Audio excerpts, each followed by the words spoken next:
রাস্তায় সবার কাছে জল চাইছিল। তবে এই ছেলেটা বলে যে আমার এই জলের বোতলটা আমার জন্য, আমাকে খেতে হবে। তাই তৃষ্ণার্ত হয়ে সে অন্য লোকের কাছে জল চাইতে চলে যায়। কারো কারো কাছে তো জলই ছিল না, আবার কেউ কেউ ভাবছিল এ শুধু খেলা করার জন্য এখানে এসছে। কয়েক ঘন্টা এইভাবে চেষ্টা করার পরেও সে এক ফোঁটাও জল জোগাড় করতে পারল না। ভাগ্যবশত একটা মেয়ে বুঝতে পারে যে এই কাঠবিড়ালটা আসলে চাইছেটা কি। সে সাথে সাথেই পাশের দোকান থেকে একটা জলের বোতল কিনে কাঠবিড়ালটাকে খাওয়ায়। জলপান হয়ে গেলে কাঠবিড়ালটা কিউট ভাবে তার হাত নাড়িয়ে তাকে টাটা বাই বাই করে দেয়। তবে পরের দিন সকালে মেয়েটা দেখে তার দরজার বাইরে একটা কাঠবিড়ালি দাঁড়িয়ে আছে। কাছে গিয়ে বুঝতে পারে এটা ওই কাঠবিড়ালটাই তো। এই জন্য সে মেয়েটাকে দেখে ভয়ও পাচ্ছিল না, চুপ করে দাঁড়িয়েছিল ওখানে। এই কিউট কাঠবিড়ালটাকে দেখে মেয়েটার মন একেবারে গলে যায়। তাই ঘর থেকে একটা আখরোট এনে দেয় কাঠবিড়ালটাকে। এতে হয়তো কাঠবিড়ালটা বুঝতে পারে যে মেয়েটা খুব দয়ালু, তাই আখরোট খাওয়ার জন্য প্রতিদিন সে তার বাড়িতে চলে আসতে শুরু করে। আবার কখনো কখনো একা না এসে তার একটা বন্ধুকেও নিয়ে আসতো। মেয়েটাকে যাতে বারবার কষ্ট না করতে হয় তাই সে দরজার পাশে একটা আখরোটের ব্যাগ রেখে দিয়েছিল। তবে কাঠবিড়ালিগুলো একবারে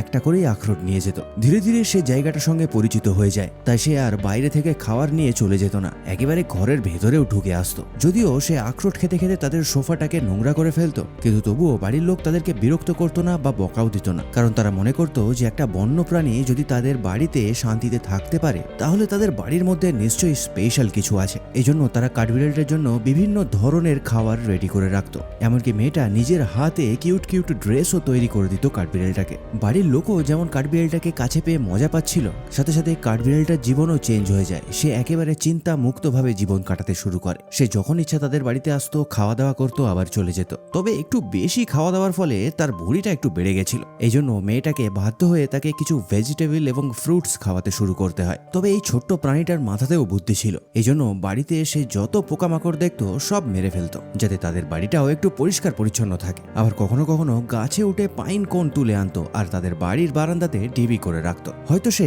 এই বাড়ির লোকেদের ভালোবাসার পরিবর্তে তাদের কিছু গিফট দিতে চাইতো। এই কাঠবিড়ালটা